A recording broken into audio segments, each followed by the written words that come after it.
किसी का सैनिक का पार्थिव शरीर आता है, अंतिम दर्शन के लिए कपड़ा हटाते हैं तो देखते हैं सर नहीं है, केवल धड़ है। सब रो पड़ते हैं कि कहां होगा, कैसे कटा होगा, कहां रह गया होगा, किस तरह कटा गया। सब रोते होते, लेकिन उस शहीद की जो बहन है वो कल्पना करती है कि मेरे भाई का सर कहां होगा।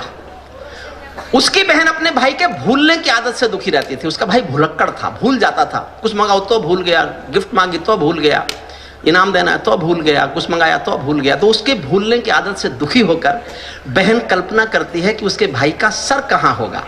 मैं हाथ जोड़ के निवेदन करता हूं, पूजा की तरह 4 लाइन सुन लीजिएगा, फिर मेरी कविता केवल 4 मिनट की है, वो सुन लीजिएगा। उस बहन की कल्पना क्या है। दादी का दुलार भूला, सारे सदन का मन चाहिए साहब मुझे इन पंक्तियों पर। दादी का दुलार भूला, बाबुल का प्यार भूला, मोतियों की माला मेरी आज तक ना लाया है। होली वाले रंग भूला, दीपों की उमंग भूला, राखी का त्योहार बार बार बिसराया है। भाभी मेरा भैया तो जन्म से भुलक्कड़ था, आज भी उसी आदत को दोहराया है। जाते समय मैया के आशीष लेना भूल गया, आते समय रणथल में शीश भूल आया है। आते समय रणथल में शीश।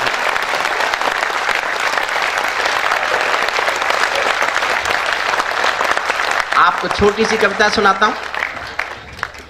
मैं केशव का 5 जन्म भी गहन मौन में खोया हूं। मैंने फिर कहा मैं गीतकार नहीं हूं, मैं इन गीतों के जो बड़े शिल्पी बैठे हैं उनको समर्पित करता हूं कविता, आदरणीय रमा जी को, दिनेश जी को। मैं केशव का 5 जन्म भी गहन मौन में खोया हूं, उन बेटों की याद कहानी लिखते लिखते रोया हूं। उन बेटों की याद कहानी लिखते लिखते रोया हूं, जिस माथे की कुमकुम बिंदी वापस लौट नहीं पाई। चुटकी झुमके पायल ले गई कुर्बानी की अमराई। कुछ बहनों की राखी जल गई है बर्फीली घाटी में, वेदी के गठबंधन मिल गए हैं करगिल की माटी में। पर्वत पर कितने सिंदूरी सपने दफन हुए होंगे, 20 बसंतों के मधुमासी जीवन हवन हुए होंगे। टूटी चोड़ी धुला महावर रूठा कंगन हाथों का, कोई मोल नहीं दे सकता बासंती जज्बातों का, कोई मोल नहीं दे सकता बासंती। टूटी चोड़ी धुला महावर रूठा कंगन हाथों का, कोई मोल नहीं दे सकता बासंती जज्बातों का। जो पहले पहले चुंबन के बाद लाम पर चला गया, एक पल का एहसास जीना मेरे साथ। मैंने दुनिया की सबसे बड़ी विद्युत की जो कविता पढ़ी है वो 2 लाइन की है। कोई राजेंद्र कृष्ण है भोपाल के, मैं जानता भी नहीं उनको।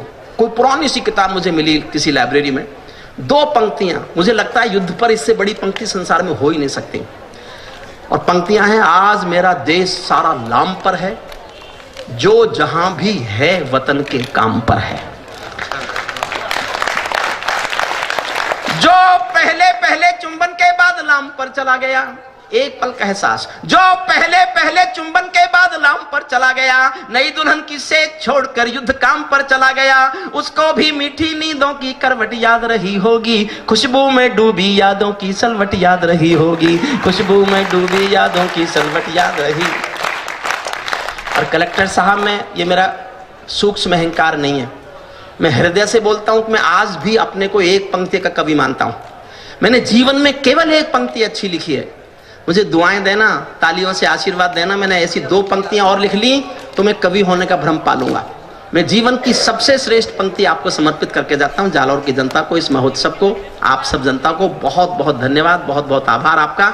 मेरी जीवन की सबसे अच्छी पंक्तियां सुनिए। उनको भी मीठी नींदों की करवट याद रही होगी, खुशबू में डूबी यादों की सलवट याद रही होगी। उन आंखों की 2 बूंदों से 7 सागर हारे हैं, उन आंखों की 2 बूंदों से 7 सागर हारे हैं। जब मेहंदी वाले हाथों ने मंगल सूत्र उतारे हैं, जब मेहंदी वाले हाथों ने मंगल, उन आंखों की 2 बूंदों से 7 सागर हारे हैं, जब मेहंदी वाले हाथों ने मंगल सूत्र उतारे हैं। गीली मेहंदी रोई होगी छुपके घर के कोने में, ताजा काजल छूटा होगा चुपके चुपके रोने में। जब बेटे की अर्थी आई होगी सूने आंगन में, शायद दूध उतर आया हो बूढ़ी माँ के दामन में, शायद दूध उतर आया हो बूढ़ी माँ के दामन। और आजाद ने बहुत प्यारी बात कही थी, अजान गांव का चर्चा की थी। और ये सच है कि एक पहली बार ऐसा हुआ कि किसी ने कंधा दिया। हमारे यहाँ स्त्रियां अर्थी को कंधा नहीं देती, लेकिन पहली बार ऐसा हुआ कि उस युद्ध के बाद कुछ स्त्रियों ने कंधे दिए। मैंने 2 पंक्ति इस पर बस लिखी है। उनको भी मीठी नींदों की करवट याद रही होगी, खुशबू में डूबी यादों की सलवट याद रही होगी। उन आंखों की 2 बूंदों से 7 सागर हारे हैं, जब मेहंदी वाले हाथों ने मंगलसूत्र उतारे हैं। गीली मेहंदी रोई होगी छुपके घर के कोने में, ताजा काजल छूटा होगा चुपके चुपके रोने में। जब बेटे की अर्थी आई होगी सोने आंगन में, शायद दूध उतर आया हो बूढ़ी माँ के दामन में। वो विधवा पूरी दुनिया का बोझा सर ले सकती है, जो अपने पति की अर्थी को भी कंधा दे सकती है, जो अपने पति की अर्थी को भी कंधा दे सकती है। मैं ऐसी हर देवी के चरणों में शीश झुकाता हूँ, मैं ऐसी हर देवी के चरणों में शीश झुकाता हूँ। इसीलिए मैं कविता को हथियार बनाकर गाता हूँ, इसीलिए मैं कविता को हथियार बनाकर गाता हूँ। जिन बेटों ने पर्वत काटे हैं अपने नाखूनों से, अंतिम केवल 6 पंक्ति पढ़ता हूँ। शौर्य की, सैनिक की, वर्दी की शौर्य की। राजस्थान में तो किसी की शौर्य की गाथा क्या कर, पूरा हिंदुस्तान जितने बेटे सीमा पर देता है उतना अकेला राजस्थान बेटे सीमा पर देता है, अकेला राजस्थान। अंतिम छंद पढ़ता हूँ साहब, कोई कमी रही हो तो मैं बड़ा होने के नाते, क्योंकि पुरुषों में बड़ा मैं ही हूँ और महिलाओं से ये उम्मीद नहीं की जाती वो क्षमा मांगे, इसलिए मैं क्षमा मांगता हूँ। दिनेश भाई को बहुत बहुत बहुत बधाई देता हूँ। और आपके कलेक्टर साहब मेरा वश चले तो मैं आपको इंटर स्टेट चेंज करा के अपने यहां ले जाऊं। जो कलेक्टर मानवीय संवेदनाओं में अभिभूत होकर रात भर संवेदनाएं सुन सकता है, वो अपने जिले में अन्याय नहीं सह सकता। मेरा दृष्टिकोण है। मेरी दुआएं, मेरी शुभकामनाएं, मैंने जीवन में कोई पुण्य किए हों तो आपके जीवन में लगे, यश लगे आपको। मैं बहुत बहुत बधाई देता हूं आपको। हमारे उत्तर प्रदेश में ये परंपरा नहीं है। मुझे देख के अफसर कोई मंत्री नहीं आता, बोले पता नहीं क्या बोल देगा। अंतिम पंक्तियां सुन लीजिए। इसीलिए मैं कविता को हथियार बनाकर गाता हूं, जिन बेटों ने पर्वत काटे हैं अपने नाखून। अंतिम पंक्तियां मेरे पास यही है बस कविता के नाम पर। जिन बेटों ने पर्वत काटे हैं अपने नाखूनों से, उनकी कोई मांग नहीं है दिल्ली के का। क्या मांगता है सैनिक का परिवार?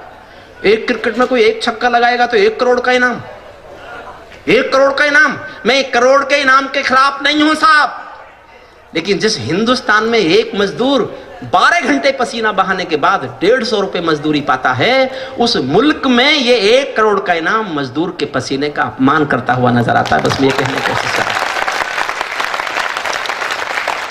और माफ करें साहब, मैं चाहता था कि नहीं बोलूं।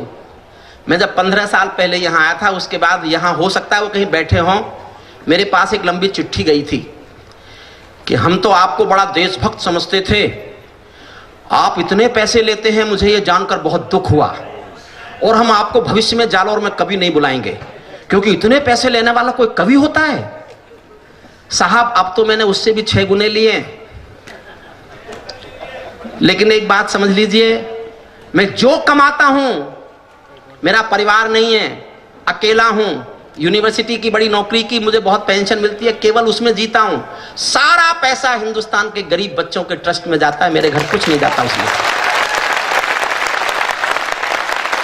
मेरी जितनी सीडी बिकती है, जितनी कैसेट बिकती हैं, किताबें बिकती हैं, वो सारा पैसा और मेरी कमसमलों की कमाई एक वाणी फाउंडेशन मैंने ट्रस्ट बनाया, और वो मासूम बच्चे, वो मजलूम बच्चे, वो गरीब बच्चे जिनके असहाय हैं, HIV पॉजिटिव हैं, अंधे हैं, विकलांग हैं, उन सब पर खर्च होता है। इसलिए मेरे पेमेंट पर सवाल उठाने वाले यहाँ सुन रहे हों तो ये भी समझ लें कि ये पैसा मैंने किसी से चंदा नहीं मांगा, अपने पौरुष से कमाया और गरीब बच्चों पर खर्च किया। ये मेरा आत्मस्वाभिमान है, आत्मसम्मान। जिन बेटों ने पर्वत काटे हैं अपने नाखूनों से, उनकी कोई मांग नहीं है दिल्ली के कानूनों से, उनकी कोई मांग नहीं है दिल्ली के कानूनों से, उनकी कोई मांग नहीं है दिल्ली के कानूनों से। जिनकी जो भूल रहा हूं, नहीं, जिन बेटों ने पर्वत काटे हैं अपने नाखूनों से, उनकी कोई मांग नहीं है दिल्ली के कानूनों से, उनकी कोई मांग नहीं है दिल्ली के कानूनों से।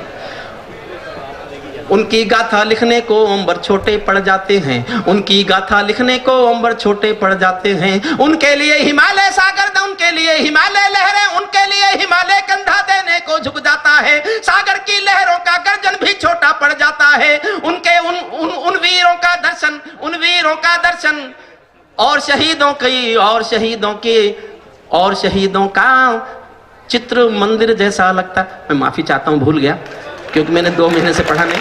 बहुत बहुत धन्यवाद। सच्चा है अपना प्यार तो क्या इस जहां का डर, गुल बन के गुलिस्ता वफा में फिर खिलेंगे हम। अब बिछड़ रहे हैं कोई रंज मत करो, फिर बाहर आएंगी तो फिर मिलेंगे हम। सितारों को आंखों में महसूस कर लो, बड़ी दूर तक रात ही रात होगी। मुसाफिर हो तुम भी, मुसाफिर हैं हम भी, इसी मोड़ पर फिर मुलाकात है।